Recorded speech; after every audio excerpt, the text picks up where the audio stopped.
qo'ng'iroq o'g'irlash.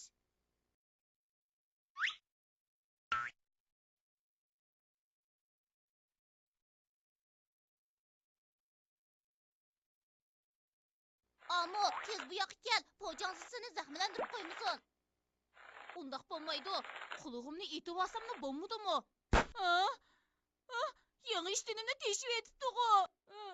Boyi desam gapimni anglamay, quloqni etib olib, qo'ng'iroq o'g'irlagandek ish qilding. Quloqni etib olib, qo'ng'iroq o'g'irlash bu nima degan gap? Bu degan bir idiom.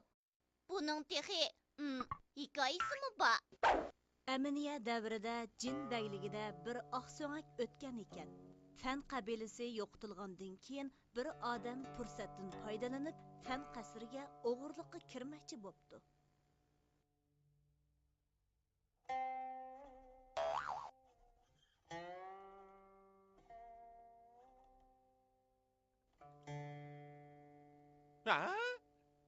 Vah! Nima degan esil qo'ng'iroq bu? Agar uni uyga olib kelsam. Xotin, men qaytib keldim.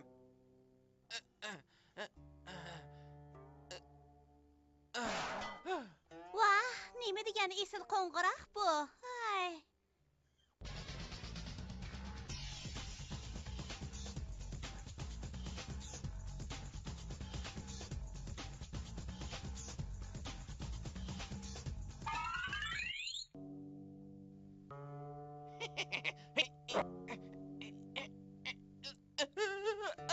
Vayca!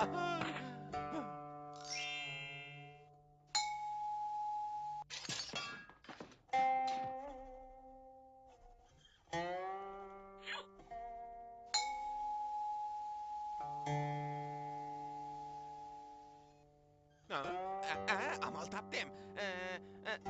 Men qo'lig'imni etib olsamla, ovoz anglanmaydi emasmi? Rast shunda qilay. Men rastli bek aqlli.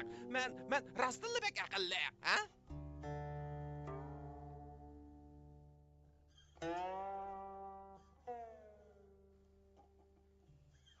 Hey!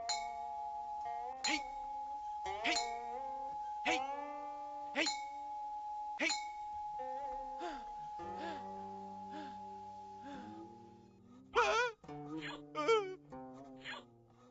To'xta! Nima odamsan? Joyingda jim tur. Hey, sizlar qo'ng'iroqning ovozini qandoq anglab qoldinglar, ha? Sen o'zingning qo'lig'ini etib bilan biz anglaverimizda. Quloqni etib olib, qo'ng'iroq o'g'irlash degan bu turaqli ibora amoqat kishilarga naql keltirilgan. Qadimda jon bilan qo'ng'iroq bir xil chalg'u hisoblanardi.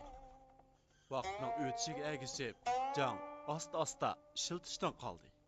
Biroq qo'ng'iroq davomli qishiltildi. Mana bu nemishqa quloqni etib olib, jon o'g'irlash demasdan, balki quloqni etib olib, qo'ng'iroq o'g'irlash deyishning sababidir.